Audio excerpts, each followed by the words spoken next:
Muito bem, então vamos terminar aqui o nosso ciclo de forças macroambientais que afetam o desempenho e os esforços de marketing. E nós vamos falar agora sobre o ambiente econômico.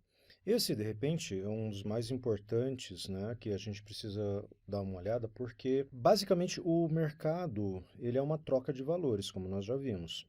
Então nós temos pessoas comprando, nós temos pessoas vendendo, e a moeda de troca é o dinheiro. Então, quando alguma coisa vai mal no ambiente econômico, o que que acontece?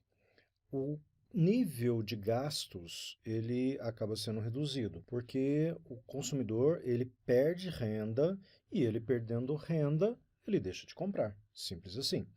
Nós podemos sintetizar isso, né, conforme está aqui no slide, que os mercados exigem poder de compra.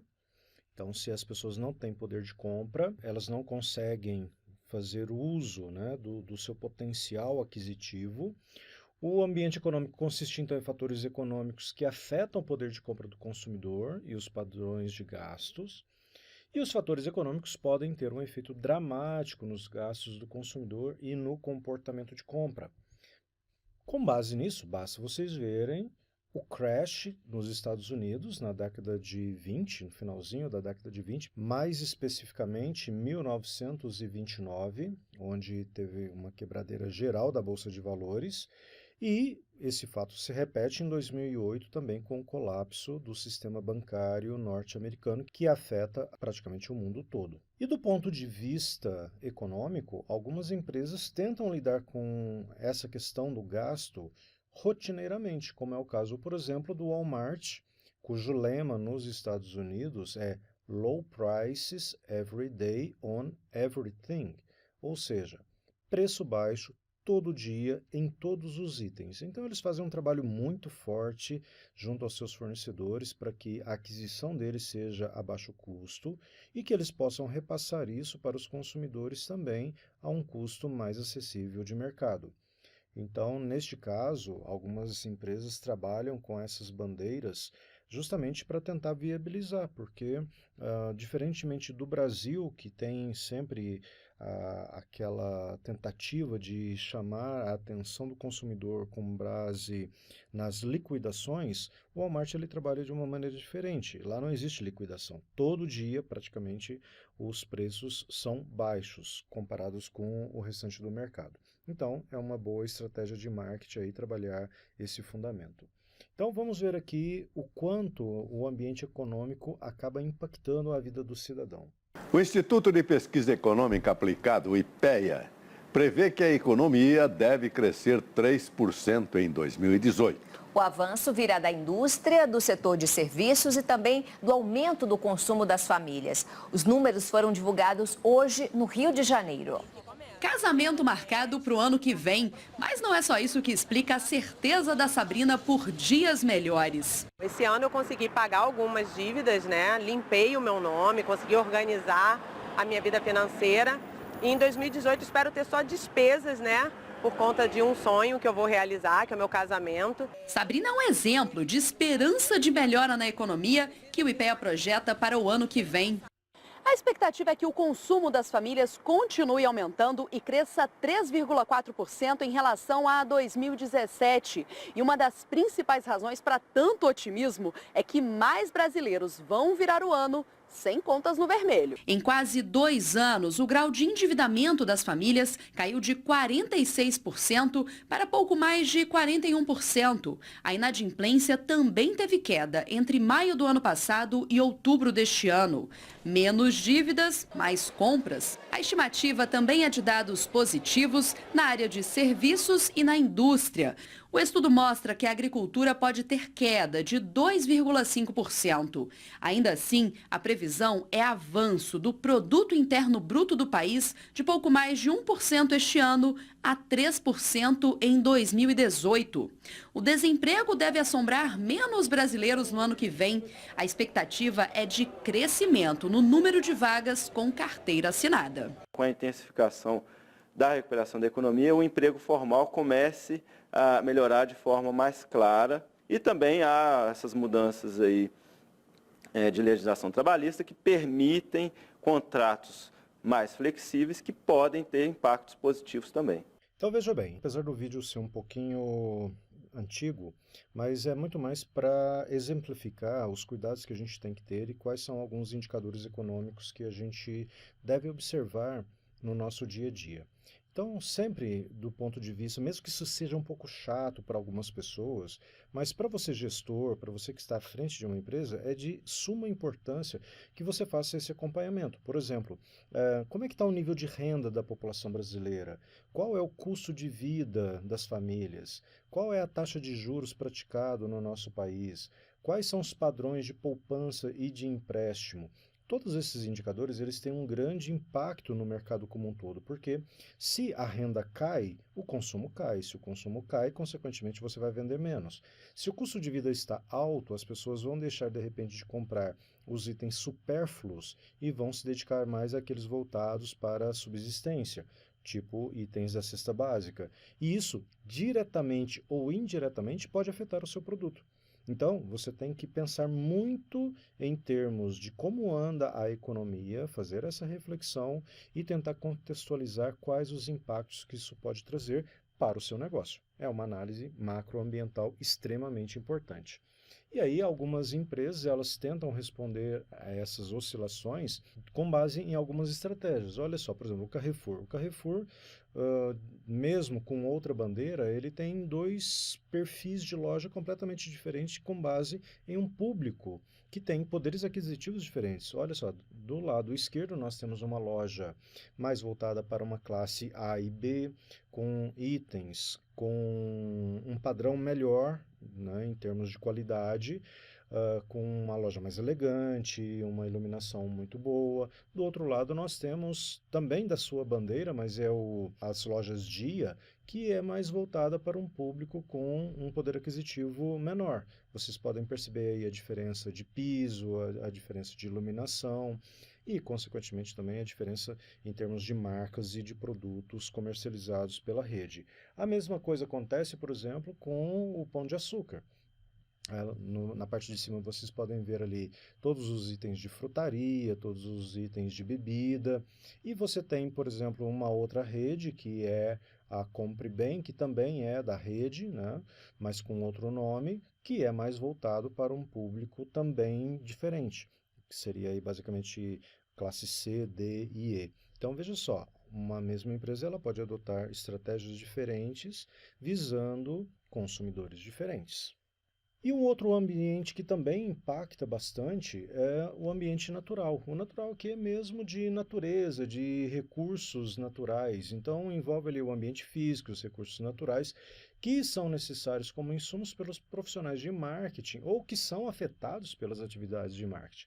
Então aqui nesse caso o cuidado maior do monitoramento relacionado ao ambiente natural seria determinadas atividades de comércio ou de prestação de serviço ou de fabricação de produtos que podem ter um impacto muito grande devido a acontecimentos inesperados no ambiente físico. Por exemplo, chuva, ciclones, terremotos, coisas do tipo, que podem, então, afetar as estratégias de marketing da empresa. Por exemplo, uma empresa de aviação. Se você pega ali, por exemplo, aqui no Brasil não se tem nevasca, mas se você tem, por exemplo, um caso de temperaturas muito baixas que causam nevoeiro ou chuvas muito fortes podem impactar as operações da empresa em um determinado período de tempo. A mesma coisa acontece, por exemplo, no caso de países, principalmente do hemisfério norte, que sofrem problemas de nevasca, por exemplo. Então, empresas transportadoras como Federal Express e UPS, né, mantêm ali uma equipe de meteorologistas para fazer o monitoramento do ambiente, né, em termos de temperatura, para ver se as condições climáticas podem afetar ou não as suas entregas, porque isso tudo vai refletir na qualidade da entrega, na imagem da marca. Então, são todos cuidados que você tem que ter também visando não controlar, porque como a gente viu, você não tem controle sobre as variáveis macroambientais, mas pelo menos para você ter um poder de reação um pouco mais contundente dentro das suas operações. Então aqui as principais preocupações são em relação a aquecimento global, escassez de matérias-primas, geração de resíduos, poluição, escassez de água. Então, são todos itens que você pode, até de certa forma, usando o marketing, explorar isso. Você pode lançar na sua empresa campanhas de conscientização, você pode lançar produtos voltados para a diminuição do aquecimento global ou em termos de substituição de matérias-primas escassas. De repente você pode fazer um bom marketing na sua empresa dizendo, olha, usamos material reciclável, usamos fontes de matérias-primas renováveis, alguma coisa nesse sentido. Um exemplo disso é essa empresa EcoAlf, que criou uma linha de roupas sustentáveis feitas 100% de materiais descartados na natureza. Então, quer dizer, você pode fazer do limão uma limonada. Quer dizer, se há alguma coisa que você possa explorar e em termos de marketing e atendendo a um determinado público consumidor, que nesse caso aqui seria um público mais consciente, um público mais ecologicamente consciente, responsável, você pode de repente aí tirar boas ideias e ao mesmo tempo ganhar dinheiro e contribuir para a salvação do nosso planeta. E caso você não faça, nós temos aqui um exemplo negativo. A Volkswagen nos Estados Unidos teve que pagar uma multa de 4,3 bilhões porque ela estava fraudando os seus relatórios. Então, eles tinham que apresentar perante os órgãos de fiscalização americanos determinados índices de poluentes, né, nos seus veículos. Eles estavam fraudando esses relatórios, isso foi ventilado, né, isso foi veiculado na mídia e eles sofreram uma multa pesadíssima. Então, não é só criar novos produtos, e sim também seguir determinadas legislações nacionais referentes ao meio ambiente. E nós temos também o ambiente tecnológico. Esse bate a nossa porta todos os dias, porque nós sempre temos as inovações que vão fazer substituições de tecnologias que a gente já tem hoje, mas a cada dia que passa, novidades são implementadas, novos produtos, novos serviços são lançados no mercado. Aqui no caso, por exemplo, nós temos, né, uma tecnologia muito recente, que são a das pulseirinhas, que fazem pagamento eletrônico. Nós temos smartphones que por aproximação também fazem o pagamento. Agora nós temos os cartões com chip, né? E também aqueles cartões com pagamento por aproximação, que são coisas que a gente nem sequer imaginava há, de repente, 20 anos atrás que pudessem existir. Mas o fato é que, se nós formos observar, olha só, toda a nossa mesinha aqui, que nós tínhamos vários itens, fax, scanner, agendas, enciclopédias, quadros, fotografias, basicamente hoje nós temos todos esses itens ou dentro dos nossos computadores, notebooks portáteis, que podemos levar para onde quisermos, ou dentro dos nossos smartphones. Então, é o efeito tecnológico das inovações melhorando a cada dia a vida, né, das pessoas. Então, se nós fizermos aqui um comparativo em 1980 com 2014, vocês vão ver que a quantidade de itens foi significativamente reduzida, restando basicamente ali um notebook e um aparelho celular. E como as inovações não param, hoje nós temos também os conceitos de wearables, que são aqueles dispositivos que nós podemos acoplar no nosso corpo e que eles vão nos auxiliar de alguma forma, como por exemplo os smartwatches, né, que são os relógios inteligentes. Nós temos ali as pulseiras, nós temos os óculos, que ainda não está muito disseminado, mas existem empresas pesquisando para se ter também os óculos inteligentes e uma série de outros itens que a cada dia que passa, né, vão sendo aí inventados e disponibilizados no mercado. Um dos meus preferidos e também, de certa forma, um sonho de consumo é o Muse, que você acopla aqui na região da testa, né, e ele é equipamento que mede as suas ondas cerebrais e te ajuda a fazer meditação. Um exemplo de headband, assim como nós temos as pulseirinhas para fazer controle de medição de batimento cardíaco e assim por diante, nós temos também aí alguns aparelhos que nos ajudam a fazer meditação. Meet Move, your personal fitness coach that speaks to you while you work out. Welcome to day 5 of your training. Move tracks your form in 3D space, syncing wirelessly to your smartphone. And it even keeps track while you're away from your device. Whether you're in the pool or on the road, Move encourages you to make it to the top. This is your toughest hill so far. You can do it. Move minimizes the chance of injury Your impact is too high. Land softer. and corrects your form. Lengthen your stride. Good job. Move is waterproof and detects your precise motion for every single stroke, turn, and break. Move keeps track of the data while you focus on your swim. And whatever your fitness goals are, Move pushes you past your plateau 1, 2, come on, one more. and teaches you new techniques to help you perform better. Now switch your gear. With Move, you can conquer the road.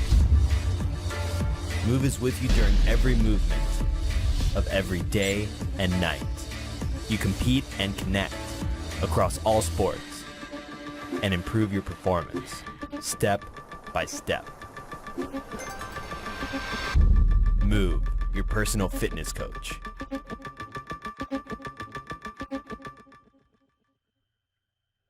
Esse é um exemplo de wearable, eu particularmente tenho um desses, então você acopla aí no pulso ou então na sua perna e ele faz o escaneamento dos movimentos durante os exercícios e te orienta a execução, assim como também corrige alguns pontos que você esteja falhando. Então, é um exemplo de tecnologia que é cada vez mais aplicada no nosso dia a dia, visando melhorar o nosso padrão de vida, a nossa qualidade de vida e o nosso conforto também.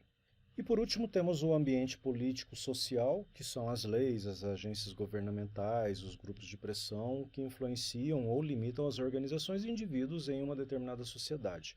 A gente tem que entender que nós não trabalhamos sozinhos, sempre tem alguém tutoriando a gente, e nesse caso é o governo. Então, quando você monta uma empresa, você praticamente ganha um sócio que vai dizer o que você pode fazer, o que você não pode fazer, e que, acima de tudo, ainda pega 1/3 daquilo que você ganha.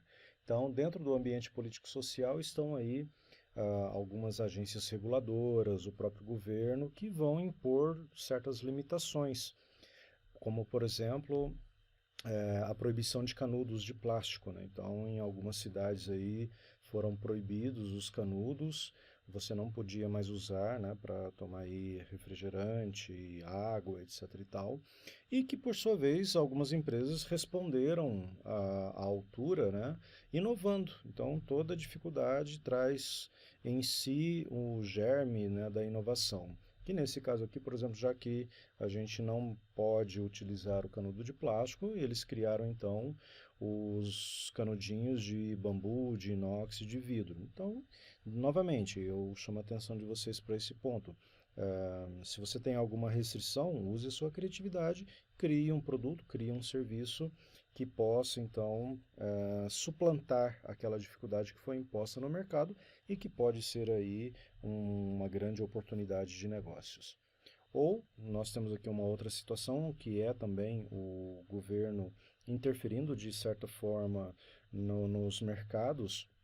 Na China, durante muito tempo, vigorou a lei do filho único. Eles estavam extremamente preocupados com o crescimento populacional do país e fizeram a limitação de um filho por família, né? Tem toda uma questão sociológica aí por trás, de filhos que foram abortados ou foram doados, enfim, não se podia ter mais de um filho. Isso vigorou até um determinado período de tempo. Hoje a China já liberou 2 filhos por família, estão pensando em ampliar esse limite porque foi um tiro no pé, porque agora eles não têm mão de obra suficiente para poder suprir o mercado de trabalho, então isso acabou gerando um efeito no longo prazo muito, muito complicado, né? Então, mas é um exemplo de interferência estatal, de interferência do governo nas leis de mercado, na liberdade, né, das pessoas e das empresas.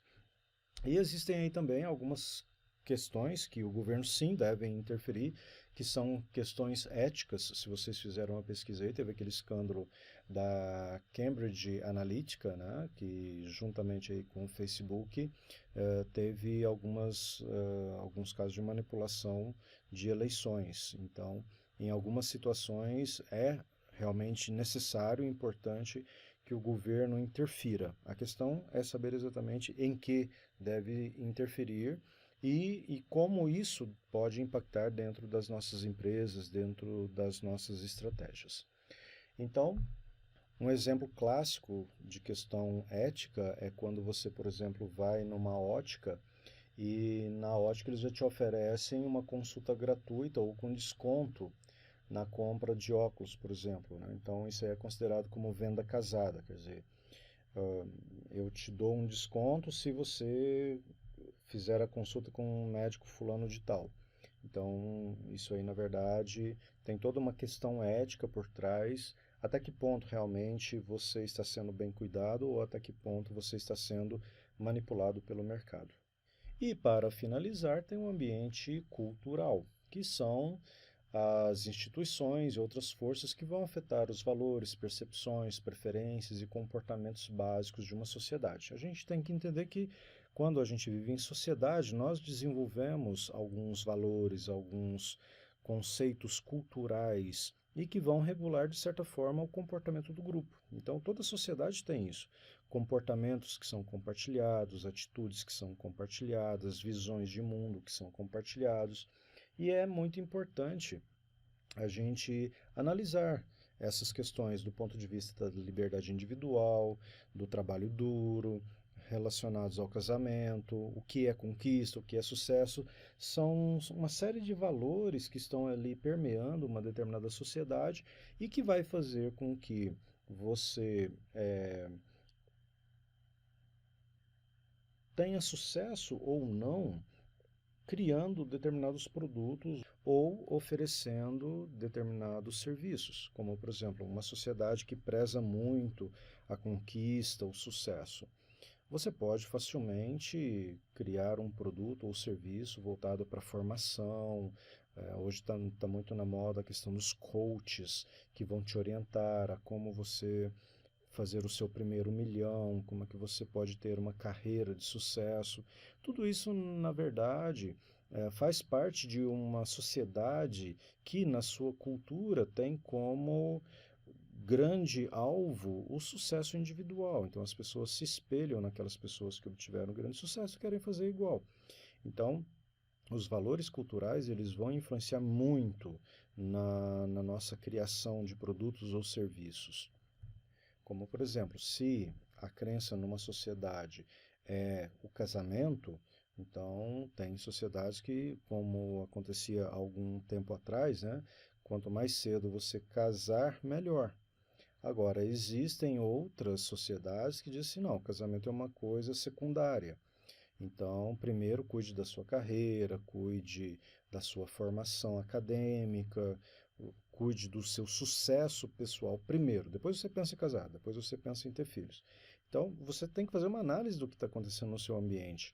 Porque se as pessoas, como nós até já abordamos isso em pontos anteriores, se as pessoas deixam de casar mais cedo para casar mais tarde, elas de repente vão ter um determinado estilo de vida e esse estilo de vida vai determinar, de certa forma, o seu padrão de consumo. Então, são análises que você tem que fazer e que vai influenciar. Por exemplo, os jovens na década de 60, na época ali do Woodstock, do Paz e Amor, né? Eles se comportavam de uma determinada forma. Hoje, de repente, você não tem isso tão frequente, mas você tem aí alguns pontos que podem ser trabalhados em termos de comportamento dos jovens, como, por exemplo, as raves, as férias, as festas, mas você tem, então, sempre que estar analisando, em resumo, né, como que esses jovens se comportam nas suas sociedades, na cultura em que eles estão inseridos e ver como isso pode facilitar ou dificultar a criação de produtos ou serviços. Sejam eles opções de entretenimento, roupas e assim por diante. Por exemplo, hoje a nossa sociedade está deixando de ser aquela sociedade que deixa a vida me levar, vida leva eu, onde eu posso abusar de álcool, fumar, etc. e tal, e está passando para uma sociedade mais zen, mais consciente, mais orgânica, mais ambientalmente responsável, que se preocupa mais com a sua saúde física e também mental. Então, quer dizer, o padrão de consumo da esquerda, da imagem da esquerda, é completamente diferente do padrão de consumo da pessoa do lado direito. Então, são estilos completamente diferentes e que vão exigir produtos e serviços completamente diferentes com determinadas abordagens. Então, em resumo, não só as crenças gerais, mas todas essas forças macroambientais, elas estão em constante mudança. Então, o que é hoje não é como era há 10 anos, 20 anos, 30 anos atrás, como também não será daqui a 5 anos, 10 anos, olhando para o futuro. Então, você, como gestor de marketing, tem que constantemente monitorar essas mudanças, ver qual é o impacto delas, se elas oferecem oportunidades ou se elas geram ameaças para o seu negócio e fazer os devidos ajustes em seus produtos ou serviços. Com isso, nós encerramos aqui essa parte das forças macroambientais. Muito obrigado pela atenção de vocês. Nos vemos então na nossa próxima aula. Tchau, tchau.